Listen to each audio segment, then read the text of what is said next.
ओम सादर नमस्ते जी। आप सबका हार्दिक स्वागत है हमारे चैनल RA2RA में। आइए अपनी वैदिक कक्षा का हम फिर से आरंभ करते हैं और आज का हमारा विषय रहेगा 4 प्रकार के आर्य समाजी।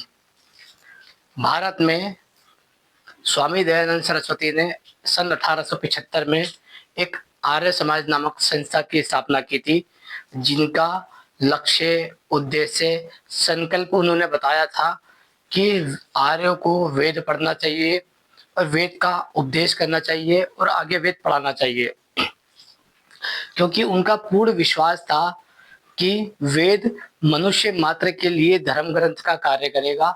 यदि मनुष्य उसकी आज्ञाओं का पालन करता है तो वह धार्मिक हो जाता है। इसलिए स्वामी दयानंद ने सभी आर्यों को अपने 10 नियम के अंदर ये उपदेश दिया कि वेद का पढ़ना पढ़ाना और सुनना सुनाना सभी आर्यों का परम धर्म है।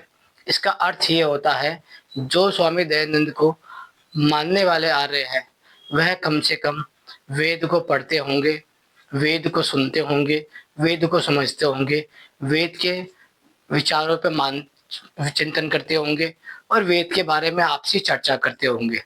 ये मुख्य विशेषताएं आर्य समाज में होनी चाहिए, क्योंकि इसी की कल्पना स्वामी दयानंद ने की थी। आइए विचार करते हैं, यदि आर्य समाज की स्थापना स्वामी दयानंद ने सन 1875 में की थी और उसी के आधार पर यदि आज की काल गणना की जाए तो है सन 2025। लगभग 150 वर्ष पूरे हो चुके हैं। इन 150 वर्षों में जो स्वामी दयानंद ने कार्य किए थे समाज के लिए, भारत के लिए, मनुष्य के लिए, क्या वह आर्य समाज पूर्ण रूप से कर पाया या वह उसमें फेल हो गया, पीछे हो गया? आइए समझने का प्रयास करते हैं। हम ये भी समझने का प्रयास करेंगे कि स्वामी दयानंद के जो कार्य थे उनको आगे की ओर बढ़ाया गया है या उसे धीमी गति दी गई है, शिथिलता दी गई है। आइए उसको समझने का थोड़ा प्रयास करते हैं। जब हम उसे समझने का प्रयास करते हैं तो हम दो चीजों को पहले समझने का प्रयास करते हैं। एक तरफ स्वामी दयानंद अकेले थे जब वह अपने कार्यों की सिद्धि कर रहे थे, और दूसरी ओर आज का लगभग आर्य समाज है, जिसकी हम अभी काल गणना लेके चल रहे हैं। लगभग जनसंख्या की गणना लगभग 10 लाख। आप 10 लाख का आंकड़ा लेके चलिए ताकि आपको आगे जाके समझने में सरलता हो जाएगी। यदि जो कार्य स्वामी दयानंद सरस्वती ने अकेले किए थे, यदि निष्ठा पूर्वक वह सभी कार्य आज आर्य समाजी कर रहे होते तो उनकी गति लगभग लगभग 10 लाख गुना तेज होती। अब आप कहेंगे कैसे? विचार कीजिए, जब कोई एक व्यक्ति अकेला दौड़ रहा हो और साथ में 10 लाख लोग दौड़ रहे हो, तो जो 10 लाख लोग हैं वह अपनी गति उस अकेले दौड़ने वाले से अधिक रख सकते हैं। इसलिए जो आज लगभग आर्य समाज को 150 वर्ष हुए हैं और आर्य समाज का जो आंकड़ा हमारे पास है जनसंख्या का, उसका हमने एक अंदाजा लिया है 10 लाख। समझने का प्रयास करते हैं हम कि स्वामी दयानंद ने अपने जीवन में जो कार्य किए थे, जिस प्रकार उनके वो कार्य भारतीय समाज को प्रभावित करते थे, उसी प्रकार आर्य समाज के कार्य वह समाज को प्रभावित क्यों नहीं कर पा रहे। चलिए बात करते हैं। पहला, स्वामी दयानंद ने जातिवाद का घोर विरोध किया था। उनका जीवन जातिवाद विरोध में निकला। उन्होंने कहा मनुष्य को कभी भी मनुष्य से भेद नहीं करना चाहिए। ईश्वर ने केवल एक ही जाति बनाई है, ब्राह्मण, राजपूत, दलित, जाटव, चवार, बंगी, वाल्मीकि, ये जितने भी नाम है ये सब उन जातिवादी लोगों ने दिए हैं जो समाज को तोड़ना चाहते हैं। इसलिए हमें इन सब जातियों का उपयोग नहीं करना चाहिए, हमें इसका खंडन करना चाहिए और उसको त्याग कर देना चाहिए। हम केवल एक ही जाति है, मनुष्य जाति। जो मनुष्य जाति के है वह हमारे भाई बंधु है। हम दोनों के आचार एक है, हम दोनों के विचार एक है, हम दोनों का रहन सहन खान पीन एक है। इसलिए हम भारत में रहते हैं, हम भी आ रहे हैं और वह भी आ रहे हैं। हमें इस प्रकार से कार्य करना चाहिए। इसलिए स्वामी दयानंद ने जातिवाद का भारत में घोर विरोध किया। अब यदि बात करते हैं हम आर्य समाजियों की, आज आर्य समाजियों की संख्या लगभग 10 लाख के करीब मान लीजिए। यदि स्वामी दयानंद ने एक अकेले व्यक्ति ने जातिवाद का विरोध किया तो आज एक शहर में, एक भाषा में 10 लाख आर्य समाजियों को जातिवाद का विरोध करना चाहिए था। तभी ये माना जाता कि स्वामी दयानंद ने जिस आर्य समाज की स्थापना की थी उसका उद्देश्य हम पूरा कर पा रहे हैं। लेकिन हम देखते हैं कि 10 लाख आर्य समाजी ये कार्य नहीं कर रहे हैं। फिर आता है दूसरा, स्वामी दयानंद ने कहा था कि कोई भी मनुष्य समाज में छुआछूत का शिकार नहीं होना चाहिए। मैं छुआछूत का घोर निंदा करता हूँ और ऐसी मान्यता का मैं खंडन करूंगा। इसको मैं उखाड़ फेंकूंगा और इसको नष्ट कर दूंगा। अब बात करते हैं हम आर्य समाज की। जब स्वामी दयानंद ने ये कार्य अकेले किया और संभव किया तो आज की संख्या आर्य समाजी की अगर हम 10 लाख लेते हैं तो आर्य समाजी को 10 लाख लोगों की आवाज को एक साथ जातिवाद का, छुआछूत का खंडन करना चाहिए था। लेकिन हम देखते हैं कि ऐसा नहीं हो रहा है। फिर आता है तीसरा, स्वामी दयानंद सरस्वती ने मृतक श्राद्ध के ऊपर घोर निंदा की। उन्होंने कहा कि आत्मा ईश्वर की व्यवस्था में शरीर छोड़ के नया शरीर ले लेती है, इसलिए जो लोग समाज को ठगते हैं श्राद्ध आदि कर्म के नाम पे, मैं इसका घोर विरोध करता हूँ। यदि आर्य समाज ने भी उसका विरोध किया होता तो सन 2025 में यदि हम आर्य समाजियों का 10 लाख का आंकड़ा ले तो 10 लाख लोगों की एक साथ आवाज निकलती कि अभी जो श्राद्ध आदि गए हैं हम इसका विरोध करते हैं। लेकिन आर्य समाजियों ने ये नहीं किया। फिर आता है पशु बलि। स्वामी दयानंद ने कहा कि ईश्वर के नाम पे कुर्बानी करना, बलि करना, ये एक अमानवीय व्यवहार है, ईश्वर के विरुद्ध है, धर्म के विरुद्ध है, सत्य न्याय के विरुद्ध है। लेकिन यदि हम बात करें सन 2025 में आर्य समाजियों की, 10 लाख का आंकड़ा ले तो 10 लाख की गति से इस बलि प्रथा का, कुर्बानी का और पशु हत्या का विरोध होना चाहिए था। लेकिन समाज में ऐसा नहीं हुआ। इसका कारण क्या है हम बाद में जानने की कोशिश करेंगे, लेकिन हम समझते हैं पहले। फिर आता है वेश्यावृत्ति। स्वामी दयानंद की जो मृत्यु हुई थी उसका मुख्य कारण लोग वेश्यावृत्ति को भी मानते हैं कि उन्होंने एक वेश्या का खंडन किया कि आप राजा के साथ ऐसे ऐसे कर रही है। लेकिन स्वामी दयानंद ने अपनी मृत्यु की चिंता किए बिना उस वेश्यावृत्ति का खंडन किया। फिर भी जो आज लगभग आर्य समाजी है, जिसे हम 10 लाख का आंकड़ा लेके चल रहे हैं सन 2025 में, जिसे आज लगभग 150 वर्ष पूरे हो गए हैं, उसके बाद जब हम देखते हैं कि उन्होंने वेश्यावृत्ति का खंडन मुख्य रूप से 10 लाख की स्पीड से नहीं किया। जब हम कहते हैं कि आर्य समाज ने ना ही सही से जातिवाद का विरोध किया, छुआछूत का विरोध किया, ना ही मृतक श्राद्ध का विरोध किया, ना ही पशु बलि का विरोध किया, ना ही वेश्यावृत्ति का विरोध किया, जिसका विरोध ना करने के कारण आज ये सब बीमारियां लगभग 50 या 100 की गति से बढ़ गई है।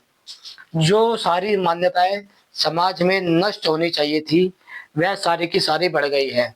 इन सब का मार्गदर्शन स्वामी दयानंद ने पहले ही कर दिया था। हमें केवल उनके मार्ग पे चलना था, उनके बताए हुए आदर्शों को समाज में बताना था, लेकिन हम इसमें नाकामयाब रहे।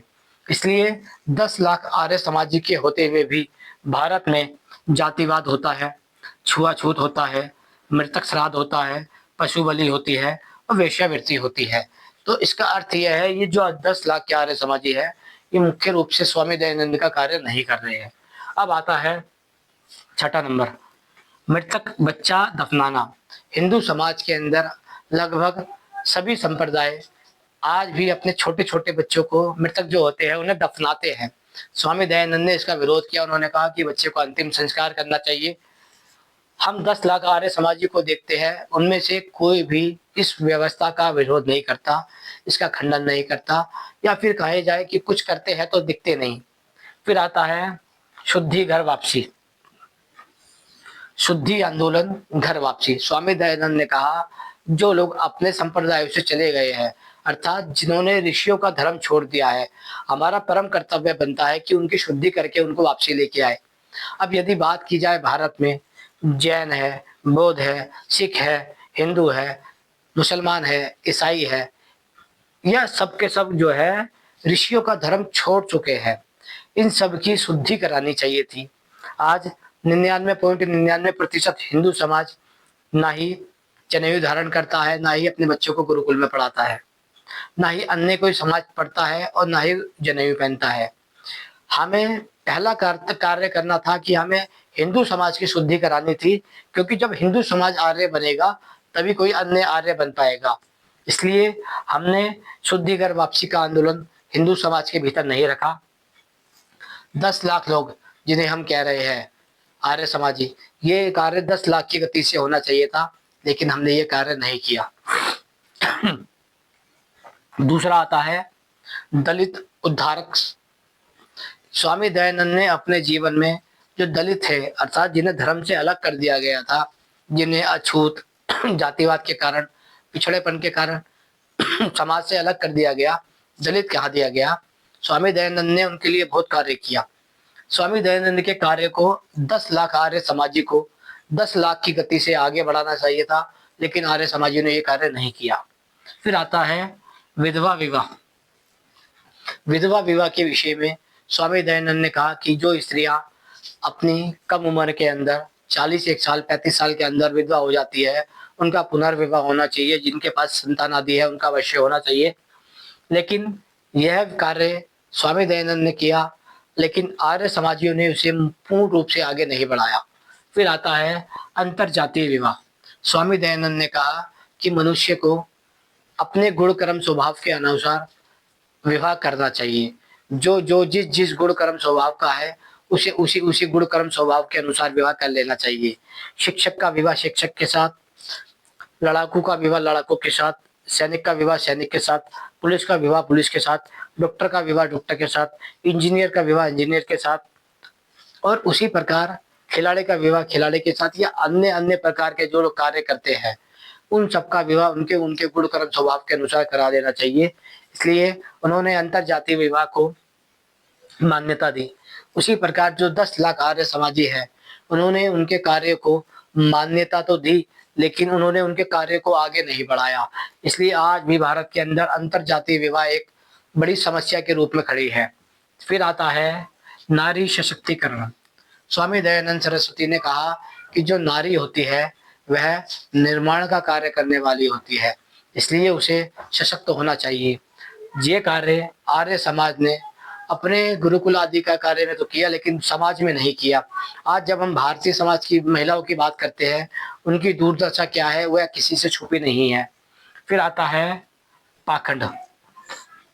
स्वामी दयानंद ने कहा मेरे जीवन में जो भी पाखंड है, जो वेद के विरुद्ध है, जो ईश्वर के विरुद्ध है, जो धर्म के विरुद्ध है, मैं इनका घोर विरोध करता हूँ, चाहे इसके लिए मेरी जान चली जाए। वही कार्य स्वामी दयानंद के 10 लाख आर्य समाजियों को करना चाहिए था कि हम पाखंड के विरुद्ध है, जातिवाद के विरुद्ध है, इन सब मान्यताओं के विरुद्ध है जो वेद का खंडन करती है। चाहे हम हमारी 10 लाख आर्य समाजियों की जान चली जाए, हम फिर भी अधर्म का साथ नहीं देंगे। अब हम जब इन कार्यों की बात करते हैं कि स्वामी दयानंद ने इतने सारे कार्य किए, लेकिन आर्य समाज ने इनको गति नहीं दी। आर्य समाजियों को इनको गति देनी थी 10 लाख की स्पीड से, लेकिन वह नहीं दे पाए। इसलिए जब हम कहते हैं कि स्वामी दयानंद के किए हुए कार्य को आर्य समाज ने नहीं बढ़ाया, तो इसका अर्थ यह है कि जो आज के 2025 में हम 10 लाख आर्य समाजी देख रहे हैं, तो स्वामी दयानंद के सभी कार्यों को, चाहे वह जातिवाद हो, छुआछूत हो, मृतक श्राद्ध हो, पशु बलि हो, वेश्यावृत्ति हो, मृतक बच्चा दफनाना हो, शुद्धि घर वापसी हो, दलित उद्धारी सभा हो, विधवा विवाह हो, अंतर जातीय विवाह, नारी सशक्तिकरण हो, पाखंड विरोध हो, इन सब का विरोध 10 लाख आर्य समाजियों के द्वारा किया जाना चाहिए था। हमने ये कार्य नहीं किया। आइए समझने का कारण करते हैं कि हमने ये कार्य क्यों नहीं किया। अब आते हैं कि 4 प्रकार के आर्य समाजी। अब हम इस विषय पे आ जाते हैं। पहले आपको समझाया हमने कि आर्य समाजियों ने कार्य क्यों नहीं किया। अब उसकी मूल पर आते हैं।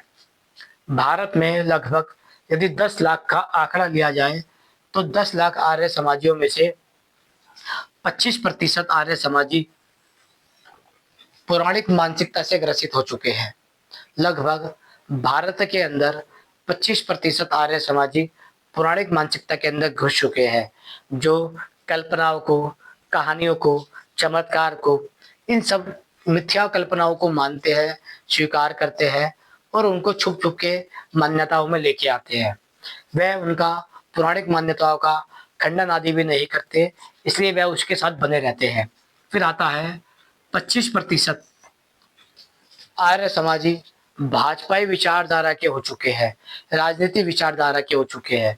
अर्थात उनको लगता है यदि हमने किसी संप्रदाय का, किसी राजनीति का विरोध किया जो उसने भारत में जातिवाद को बढ़ावा दे रखा है, वेश्यावृत्ति को बढ़ावा दे रखा है, नशाखोरी को बढ़ावा दे रखा है, छल कपट आदि को बढ़ावा दे रखा है, चोर बलात्कार बड़ी बड़ी हत्याओं को उन्हें नजरअंदाज कर रखा है, खाद्य पदार्थ को दूषित कर रखा है, अलग अलग प्रकार से भारतीय समाज को दूषित कर रखा है। इसके बाद भी हमने कभी भी राजनीति के ऊपर एक शब्द नहीं बोला।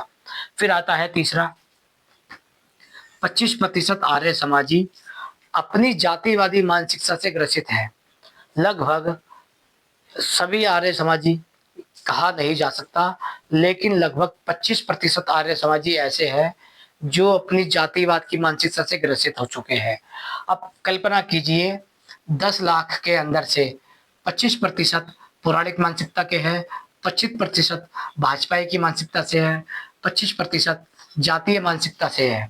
अब बचा भारतीय समाज का 25% आर्य हिंदू समाज, जिनका मुख्य उद्देश्य था भारतीय समाज को शुद्ध करना, अपने आप को शुद्ध आचरण में रखना और मानवता का उद्धार करना, वेद का प्रचार करना, वेद का संसार में फैलाना।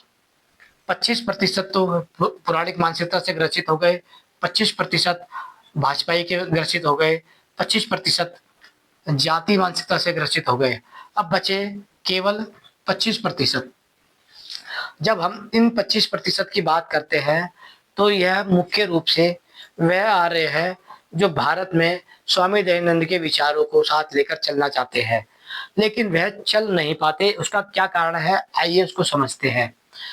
25% को यदि हम 4 भागों में बांटते हैं तो 6.25, 6.25, 6.25 और 6.25 ये 4 भागों में होते हैं। इनमें से यदि 25% लोग जो है वह पौराणिक मानसिकता का खंडन इसलिए नहीं कर पाते क्योंकि जो उनके बीच में ये 75% आर्य समाजी घूम रहे हैं जो पौराणिक मानसिकता से ग्रसित है, भाजपाई मानसिकता से ग्रसित है और जातीय मानसिकता से ग्रसित है। इसके कारण जो 6.25 आर्य समाजी है वह पौराणिक मानसिकता का खंडन नहीं कर पा रहे। फिर दूसरा आता है 6.25, वह भाजपाई यानी कि राजनीति के कारण, अशुद्ध राजनीति के कारण वह राजनीति का खंडन नहीं कर पा रहे। फिर तीसरा आता है जातिवाद। 25% के कारण यह 6.25% लोग जातिवाद का खंडन नहीं कर पा रहे। लगभग यदि बात की जाए 6.25, 6.25 और 6.25 यह सब लोग इन 25% जातिवादी लोगों के कारण, 25% भाजपा की गंदी राजनीति के कारण और 25% पौराणिक मानसिकता के कारण समाज में फैली अनेक प्रकार का जातिवाद, छुआछूत, मृतक श्राद्ध, पशु बलि, वेश्यावृत्ति, शुद्धि आंदोलन, दलित उद्धारक, विधवा विवाह, अंतर जाति विवाह, नारी सशक्तिकरण के विषय में नहीं बोल पा रहे। अब बचता है आर्य समाज के अंदर 6.25% जो मुख्य रूप से शुद्ध विचार वाले हैं, शुद्ध कार्य वाले हैं। अब आप कल्पना कीजिए यदि आप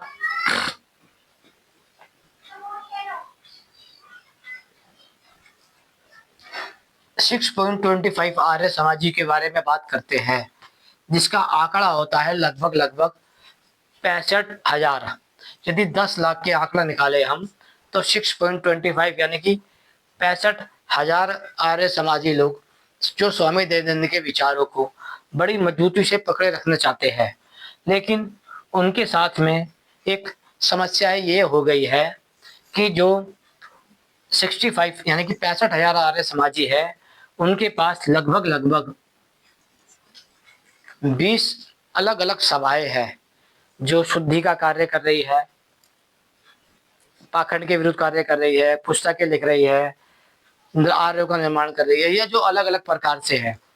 लेकिन उस यदि इन 65,000 को उन 20 सभाओं में विभाजित कर दिया जाए बराबर बराबर तो एक सभा के अंदर लोग निकलेंगे 3250, अर्थात जो कार्य कर रहे हैं लोग वह निकलेंगे 3250, जो एक सभा के मेंबर है, यानी कि लगभग 3500 लोग।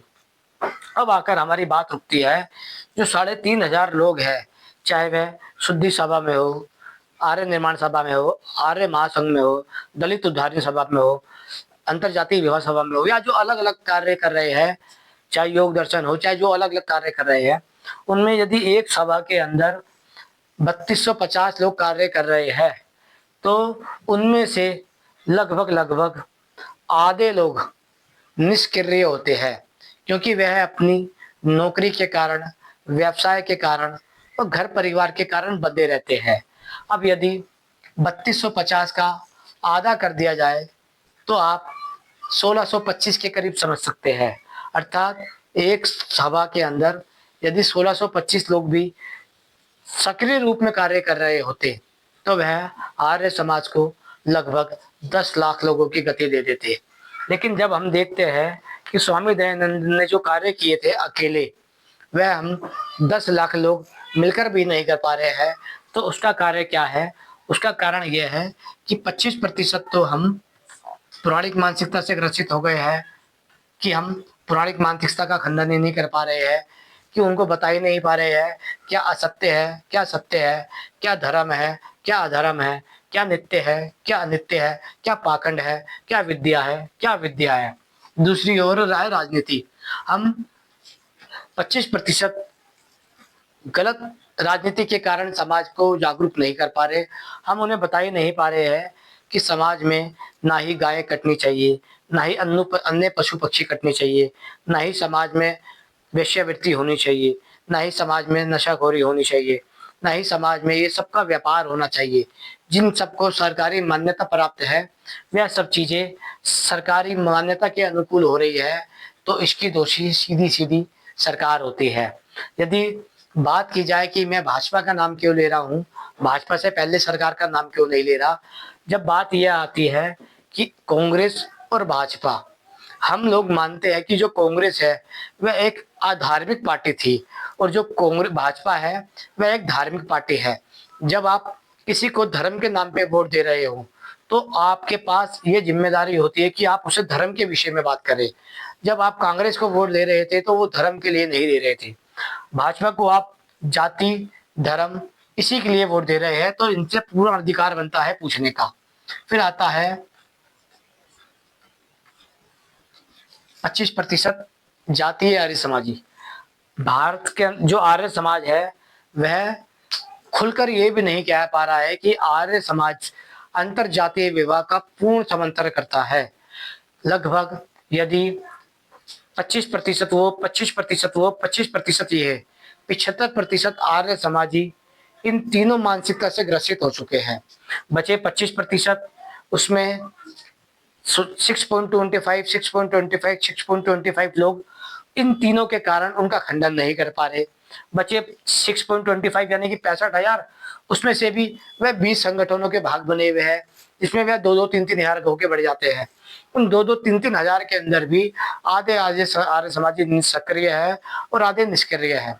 इसलिए जब हम कहते हैं कि भारत में की संख्या जो 140 करोड़ के आसपास है, और स्वामी दयानंद के काल में यह संख्या थोड़ी कम थी, लगभग बहुत कम थी। यदि हम इसका 10वां भाग भी मान ले, यदि हम मान ले वाली बात कि स्वामी दयानंद के काल में 14 करोड़ के आसपास की संख्या थी, 14 करोड़ की संख्या के आसपास भी स्वामी दयानंद ने अकेले इन सभी कार्यों की सिद्धि की थी, कि उन्होंने जातिवाद का समाज में जाके विरोध किया, छुआछूत का समाज में जाके विरोध किया, मृतक श्राद्ध का समाज में जाके विरोध किया, पशु बलि का समाज में जाके विरोध किया, वेश्यावृत्ति का समाज में जाके विरोध किया, बच्चों को दफनाने का विरोध किया, शुद्धि का आंदोलन चलाया, दलित उद्धारण का आंदोलन चलाया, विधवा विवाह का समर्थन किया, अंतर जातीय विवाह का समर्थन किया, नारी सशक्तिकरण के लिए कार्य किया। ऐसे असंख्य कार्य स्वामी दयानंद ने अकेले किए। जब मनुष्य की, भारतीय समाज की संख्या 14 करोड़ थी, तब वह पूरा समाज, भारतीय समाज स्वामी दयानंद से प्रभावित था। लेकिन आज संख्या 140 करोड़ है। लगभग आर्य समाज की संख्या यदि हम 10 लाख मान लेते हैं, तो भारतीय समाज ने आर्य समाज को अभी तक ना ही धार्मिक मान्यता दी है और ना ही सामाजिक मान्यता दी है। आर्य समाज की आज 10 लाख का आंकड़ा होने के बाद भी समाज में कोई गिनती नहीं होती। आप छल कपट करके आर्य समाज का नाम लेके, स्वामी दयानंद का नाम लेके या अन्य लोगों का नाम लेकर आर्य समाजियों के वोट ले लेते हैं, आर्य समाजियों को प्रभावित कर लेते हैं, आर्य समाजियों को अपनी ओर कर लेते हैं। लेकिन आप किसी भी कार्य की सिद्धि के लिए स्वामी दयानंद के बताए हुए कार्य नहीं करते। स्वामी दयानंद ने कहा था कि भारतीय समाज में फैला हुआ जातिवाद एक जहर के समान है जो पूरी भारतीय समाज को नष्ट कर देगा। पहले भी ऐसा ही हुआ कि जब बाहर से आक्रांता आए तो उन्होंने हमारे जातिवाद का लाभ उठाया और भारतीय समाज को हजार वर्ष तक गुलाम बना लिया। हम भारत में जो लोग गुलाम हुए उसका कारण है जातिवाद और पाखंडवाद। यदि कोई भी सरकार, कोई भी समाज या कोई भी संगठन जातिवाद का और पाखंडवाद का समर्थन करता है तो वो मुख्य रूप में आर्य समाजियों का शत्रु होना चाहिए था। लेकिन हमने इसी जातिवाद को, इसी पाखंडवाद को, इसी गलत राजनीति को अपनी गोद में बैठा लिया है और उनको सामाजिक मान्यताएं दे दी है। जब हम कहते हैं कि आर्य समाज छोटा संगठन है, संख्या में कम है, तो हम ये बात केवल छल पूर्वक समाज को कहते हैं ताकि हम ये बता सके बार बार कि हम असामर्थ्यवान हैं। जबकि स्वामी दयानंद उस काल में केवल अकेले थे जब उन्होंने पाखंड की पटाखा फहराई थी। लेकिन आज आर्य समाज में कई हजार, कई लाख सन्यासी है, कई हजार आचार्य है, कई हजार उपदेशक है, कई हजार भजन उपदेशक है, फिर भी हम निष्क्रिय के निष्क्रिय है। आपको इस बात पर शर्म आनी चाहिए, लज्जा आनी चाहिए कि आपने स्वामी दयानंद के कार्य को वह गति नहीं दी जिसकी उनसे आपकी आशा थी। इसलिए जब हम कहते हैं कि हम स्वामी दयानंद को मानने वाले हैं तो इसका अर्थ यही होता है कि हम स्वामी दयानंद को वैसे ही मानने वाले हैं जैसे हिंदू समाज श्री कृष्ण जी और श्री राम जी को मानता है। उनको मानता है लेकिन उनकी नहीं मानता। यदि आर्य समाज की बात की जाए, आर्य समाज जो अंतरजातीय विवाह को मान्यता देता है, अपने सभाओं में चिल्ला चिल्ला के कहता है कि अंतरजातीय विवाह होना चाहिए। उनकी खुद की संतानों के विवाह अपनी जाति में हुए हुए हैं। आपको ये विचार करना चाहिए कि आपने जो अपनी संतान का विवाह कराया है, क्या वह आर्य समाज के उत्थान के लिए कराया है या उसके पतन के लिए कराया है। यह बात मैं किसी भी व्यक्तिगत व्यक्ति को नहीं कह रहा, सभी उन्हीं विचारधाराओं के व्यक्ति को कह रहा हूँ जिनका कर्तव्य बनता है कि आर्य समाज को ऊंची दिशा की ओर लेके जाए, ना कि वह आर्य समाज को नष्टता की ओर लेके जाए। यदि आपको लगता है कि आप आर्य समाज में सक्रिय भूमिका नहीं निभा सकते तो आपको कम से कम अपने सोशल मीडिया अकाउंट से, घर से, वीडियो के माध्यम से, फोन के माध्यम से स्वामी दयानंद के विचारों को अपने व्हाट्सएप स्टेटस पे, फेसबुक स्टेटस पे, इंस्टाग्राम के स्टेटस पे लगाना चाहिए ताकि समाज को सही दिशा मिल सके। आशा करते हैं ये विषय आपको समझ आ गया होगा। 4 प्रकार के आर्य समाजियों में से पहले है पौराणिक मानसिकता के आर्य समाजी, दूसरे है भाजपाई मानसिकता के आर्य समाजी, तीसरे है जातिवादी मानसिकता के आर्य समाजी और चौथे है स्वामी दयानंद के आर्य समाजी।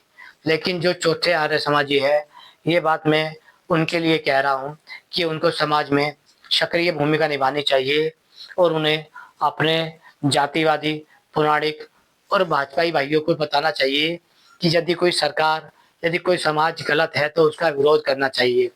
यदि सरकार मांसाहार को बढ़ावा दे रही है, वेश्यावृत्ति को बढ़ावा दे रही है, जातिवाद को बढ़ावा दे रही है, पाखंडवाद को बढ़ावा दे रही है, तो वह भारत का पतन कर रही है, ना कि उत्थान कर रही है। इसलिए जब हम कह रहे हैं किसी के विषय में तो हम किसी पे व्यक्तिगत आक्षेप नहीं कर रहे हैं, समाज की बात कर रहे हैं, क्योंकि हम आर्य समाज का पतन अपनी आंखों के सामने नहीं देखना चाहते हैं। आशा करते हैं ये विषय आपको समझ आ गया होगा। यदि समझ आया है तो वीडियो को लाइक कर दीजिए और एक कमेंट अवश्य कीजिए। ओम नमस्ते जी।